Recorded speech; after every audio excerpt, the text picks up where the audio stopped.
Hi. ഞാനിന്ന് വന്നിരിക്കുന്നത് എല്ലാവർക്കും അറിയാവുന്ന ഒരു നാടൻ ഐറ്റമാണ് കേട്ടോ, ചേനത്തടത്തോരൻ. എല്ലാവരും ചേനത്തടയും ചെറുപയറും ഒക്കെ നമ്മുടെ ഓണം വിഭവങ്ങളിൽ പെടുത്തുന്ന ഒരു ഐറ്റമാണ് കേട്ടോ. ഇപ്പോൾ നമുക്ക് ചേനത്തട കിട്ടിയപ്പോൾ നമുക്ക് ഓണത്തിന് മുന്നേ ആണല്ലോ, അപ്പോൾ ആ വീഡിയോ ഒന്ന് ഇടാമെന്ന് വിചാരിച്ചു. ഏകദേശം എല്ലാവർക്കൊക്കെ അറിയാവുന്ന കാര്യങ്ങളാണ്, എന്നാലും അറിയാത്ത ഒന്നോ രണ്ടോ പേർക്ക് പ്രയോജനപ്പെടട്ടെ എന്ന് വിചാരിച്ചിട്ടാണ്. അപ്പോൾ പോവാം നമ്മുടെ വീഡിയോയിലേക്ക്. നമ്മൾ ആ ചേനയിൽ ഒരു തട എടുത്തിട്ടുണ്ട്. ഇതുപോലെ നമ്മൾ അതിൻ്റെ തോലങ്ങ് കളയാണ്. തോലും പുല്ലും ഇതുപോലെ അങ്ങ് കളഞ്ഞിട്ടെടുക്കാം കേട്ടോ. എന്നിട്ട് നന്നായിട്ട് കുത്തി അരിഞ്ഞ് എടുക്കാം. നല്ല പൊടി പൊടിയായിട്ട് അരിഞ്ഞെടുക്കാം കേട്ടോ. ഇത് കണ്ടോ, ഇതുപോലെ പൊടി പൊടിയായിട്ട് അരിയണത്. ഇതുപോലെ കുത്തി പൊടി പൊടിയായിട്ട് അരിയണം. ഇതുപോലെ നമുക്കെല്ലാം ഒന്ന് ഒരു തോരൻ ആവശ്യമുള്ളത് അരിഞ്ഞെടുക്കാം കേട്ടോ. ബാക്കി ഇതാ ഇത്രയും ഉണ്ട്. നമ്മൾ നല്ലതായിട്ട് കുരുകുരാന്ന് അരിഞ്ഞെടുത്ത് നമ്മുടെ ചേനത്തട നന്നായിട്ട് നമ്മളൊന്ന് കഴുകി വാരാണ് കേട്ടോ. നന്നായിട്ടൊന്ന് പിഴിഞ്ഞെടുക്കണം. അതായത് ഇതിൻ്റെ ആ ചൊറിയുന്ന ഇതും നീരും ഒക്കെ ഒന്ന് പോയിട്ട് നമ്മൾ നന്നായിട്ട് കഴുകി പിഴിഞ്ഞെടുക്കണം കേട്ടോ. ഒട്ടും വെള്ളം ഉണ്ടാവരുത്. അതായത് നമ്മുടെ ചേനത്തട നിറയെ വെള്ളമാണല്ലോ, അല്ലെങ്കിൽ തോരൻ വയ്ക്കുമ്പോൾ വെള്ളമയത്തോടെ നിൽക്കും. അത് നമുക്ക് നന്നായിട്ട് തോരൻ പോലെ എടുക്കാൻ പറ്റത്തില്ല. അപ്പോൾ നമുക്കിതുപോലെ നന്നായിട്ടെല്ലാം ഒന്ന് പിഴിഞ്ഞെടുക്കാം.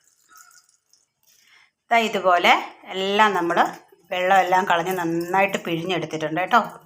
ഇനി നമുക്ക് ഇതിന് അരപ്പ് തയ്യാറാക്കാം. നമ്മുടെ ചേനത്തട തോരന് വേണ്ടിയിട്ടുള്ള അരപ്പാണ്. കുറച്ച് തേങ്ങ മതിയാവും കേട്ടോ. നമ്മൾ ഈ ഏത് കറിക്ക് നമ്മൾ തേങ്ങ കുറച്ച് ഉപയോഗിക്കുന്നതാണ് ഏറ്റവും നല്ലത് കേട്ടോ. ഇപ്പോഴത്തെ കൊളസ്ട്രോളിൻ്റെ പ്രശ്നങ്ങളൊക്കെ കാരണം ഡോക്ടർമാരും പറയും നമ്മൾ അരപ്പ് എന്നുള്ള രീതി മാത്രമേ ഉദ്ദേശിക്കാവൂ, അല്ലാതെ തേങ്ങ ചതച്ചെടുക്കുന്നതാകരുതെന്ന് കേട്ടോ. അതുകൊണ്ടല്ല, ഞാൻ കുറച്ച് തേങ്ങ എടുത്തോളൂ. അപ്പോൾ നമുക്ക് ആ ചേനത്തടയുടെ ടേസ്റ്റും കൂടി നമുക്ക് കിട്ടണമല്ലോ, അതുകൊണ്ടാണ്. പിന്നെ ഒരു 5-6 അല്ലി വെളുത്തുള്ളി എടുത്തിട്ടുണ്ട്, ജീരകം എടുത്തിട്ടുണ്ട്, മഞ്ഞൾപ്പൊടി എടുത്തിട്ടുണ്ട്, ഒരു പച്ചമുളകും കുറച്ച് സാദാ മുളക് പൊടി എരിവിന് വേണ്ടിയിട്ട്, പിന്നെ കറിവേപ്പില. ഇത്രയും മതിയാവും. നമുക്കിതെല്ലാം കൂടെ ചേർത്ത് തോരന് ചതയ്ക്കുന്നത് പോലെ ഒന്ന് പൊടിച്ചെടുക്കാം. നമ്മളിതാ തോരനുള്ള അരപ്പ് തയ്യാറാക്കി വെച്ചിട്ടുണ്ട് കേട്ടോ. ഇനി നമുക്ക് തുടങ്ങാം. അപ്പോൾ നമ്മളൊരു ചട്ടി അടുപ്പത്ത് വെച്ചിട്ടുണ്ട്. നമ്മൾ കുറച്ച് വെളിച്ചെണ്ണ ഒഴിച്ചു കൊടുത്തിട്ടുണ്ട് കേട്ടോ. നമ്മുടെ നാടൻ വിഭവമാണല്ലോ, വെളിച്ചെണ്ണ വേണ്ടാന്നുള്ളവർക്ക് ഏതെണ്ണ വേണമെങ്കിലും ഉപയോഗിക്കാം. നമ്മൾ വെളിച്ചെണ്ണ ഒഴിച്ചു കൊടുത്തിട്ടുണ്ട്. അതിലേക്ക് നമ്മൾ കുറച്ച് കടുക് ഇട്ട് കൊടുക്കുകയാണ്. നമ്മുടെ കടുകൊക്കെ ഒന്ന് പൊട്ടി തുടങ്ങിയിട്ടുണ്ട് കേട്ടോ. അതിലേക്ക് നമ്മൾ കറിവേപ്പില ഇട്ട് കൊടുക്കാം. നമ്മളിതിലേക്ക് നമ്മുടെ എടുത്തു വച്ചിരിക്കുന്ന അരപ്പില്ലേ, അതൊന്ന് ഇട്ട് കൊടുക്കാം കേട്ടോ. നമുക്ക് അതിൻ്റെ ഒരു പച്ചമണം ഒന്ന് മാറണം. ഒന്ന് പച്ചമണം മാറുന്നവരെ ഒന്ന് വഴറ്റി കൊടുക്കാം.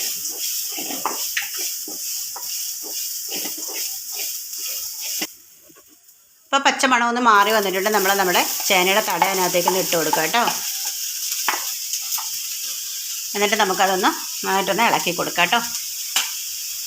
ഇളക്കി മിക്സ് ചെയ്ത് അതിന് ശേഷം വേണം നമ്മൾ ഉപ്പ് ചേർത്ത് കൊടുക്കാൻ. നമുക്കതൊന്ന് ഇളക്കി മിക്സ് ചെയ്ത് കൊടുക്കാം.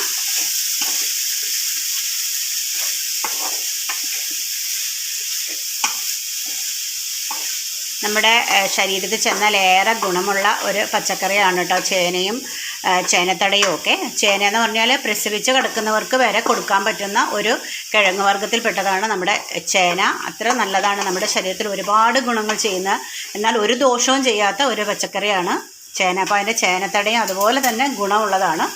അപ്പോൾ എല്ലാവരും ചേന എടുക്കുന്ന സമയത്ത് ആ ചേനത്തട അങ്ങ് കളയും. എന്നാൽ അങ്ങനെയല്ല, ചേനത്തട നല്ല ടേസ്റ്റാണ് കേട്ടോ തോരൻ വെച്ചാലൊക്കെ. അപ്പോൾ നമുക്ക് കുറച്ച് ഉപ്പിട്ട് കൊടുക്കാം.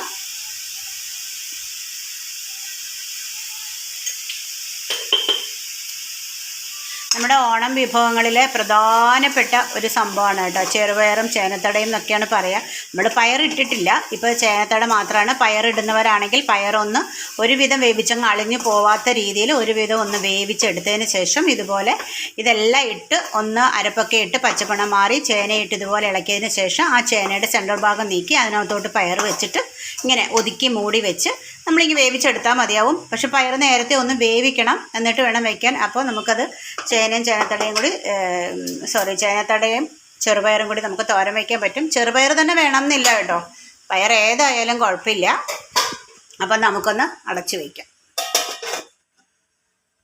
ചേനത്തട ഒന്ന് തുറന്ന് നോക്കാം കേട്ടോ. കുറച്ച് നേരമായി നമ്മൾ വെച്ചിട്ട്.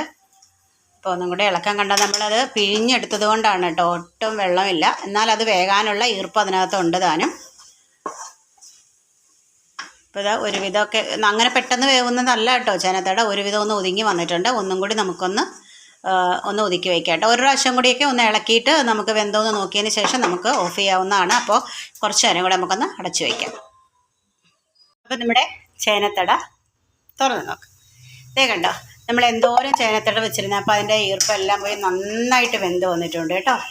അപ്പോൾ നമ്മുടെ ചേനത്തട തോരൻ ഇതാ തയ്യാറായിട്ടുണ്ട്. അപ്പോൾ എല്ലാവരും ഒന്ന് ട്രൈ ചെയ്ത് നോക്കാം. ഏകദേശം എല്ലാവർക്കും അറിയാം ഇത് എങ്ങനെയാണ് ഉണ്ടാക്കുന്നതെന്ന്. എന്നാലും ഞാനത് എടുത്തപ്പോൾ ഇട്ടെന്ന് മാത്രമേ ഉള്ളൂ. അപ്പോൾ എല്ലാവരും ട്രൈ ചെയ്ത് നോക്കണേ. അപ്പോൾ നല്ല വിഭവങ്ങളുമായിട്ട് നമുക്ക് വീണ്ടും കാണാം.